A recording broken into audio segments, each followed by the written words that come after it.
Hi guys, Philip Mandel here, Beaverton, Oregon, recent cyborg over here on this side, left side. My beautiful cochlear implant. This is day 5 post activation. I was implanted February 2nd, activated Friday, February 16th. Today is Tuesday, February 20th, 2018. Well, so still limited comprehension, word recognition, listening to YouTube videos, streaming directly into the implant. My right ear is normal, so I have to stream into the implant. Otherwise, I just hear everything reasonably well because my right ear is in good shape. Thank goodness. So it turns out that TED Talks are a good way to get the spoken language into the implant via however you want to stream your device. Mine streams through via either made for iPhone Fi or Bluetooth. I have no idea. Anyway, I hooked it up and it works. So I'm just trying not to mess it up. So anyway, most of the time it's still just monotone noise that I ignore, like it's on there right now and it's turned on, and I just hear myself in that ear going, "Nyah, nyah, nyah, nyah, nyah, nyah." And in my right ear I hear myself normally. But it's only day 5, so the fact that I have any comprehension at all is great. I hear men's voices better than women's, just like I said yesterday, listening to online speaking videos like TED Talks. But I did have fun today discovering something. People on the Facebook groups have said periodically, you're going to hear more in your implanted ear than you ever thought you could, or that you thought was there. It turns out to be true. Ever since I got implanted, if I was in this room, which is my office here at home, you get a peek at my office, very cluttered. I'd be sitting here in that chair. Is there a chair there? There it is. Quietly, staring at the computer, and let's just say I had the video off for the moment, so it's just dead quiet.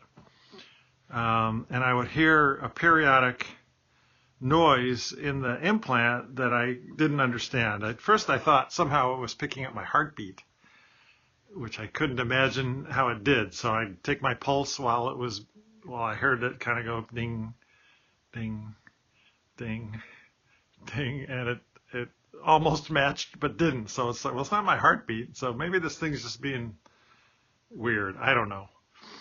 And today at some point I think I must have taken it off momentarily to scratch the spot or something like that, and guess what it is?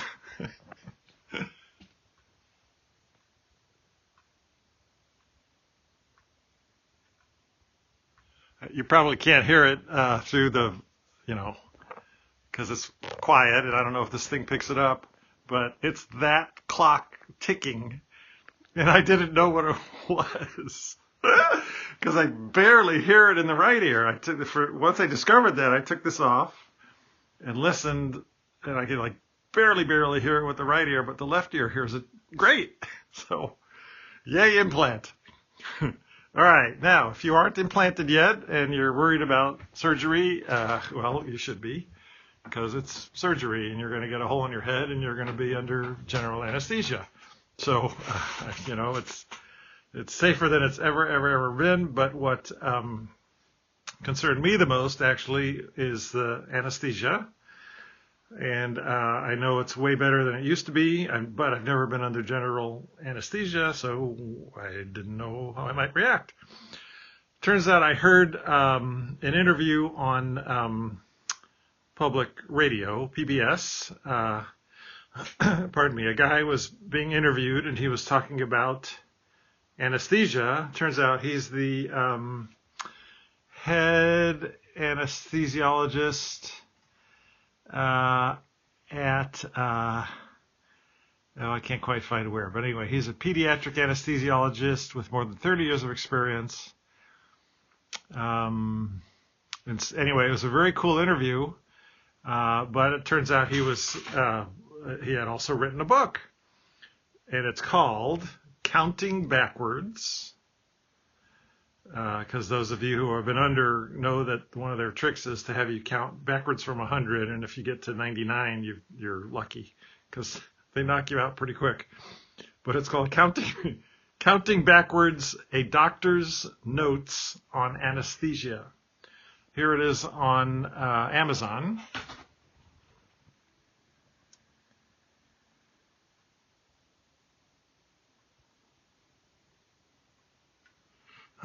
And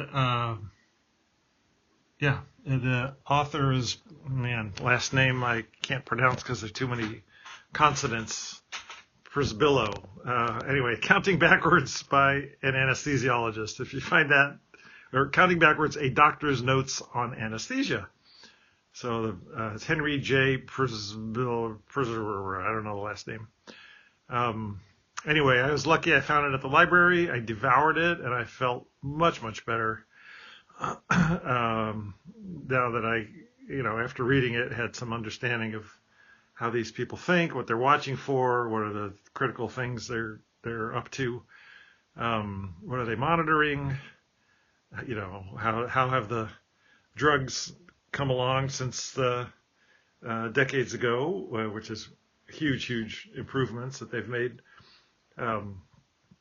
So anyway, check that out if you are worried about the anesthesia. It'll probably help you feel better about that. So that's all I got.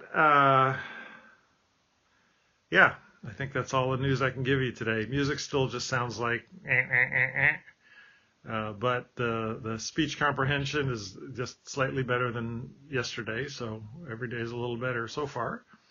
That's cool. And today's Tuesday. I will get remapped on Friday, so I'm 3 days from remapping.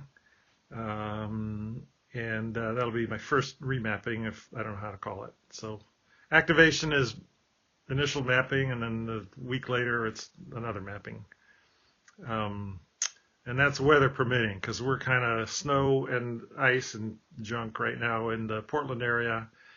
Several schools get closed, and my hospital is up on the hill. Oregon Health and Science University is way up a hill, and that doesn't bode well for travel. So anyway, weather permitting, I'll get up there on Friday. If not, it'll be next week. But so I'll get back at you tomorrow.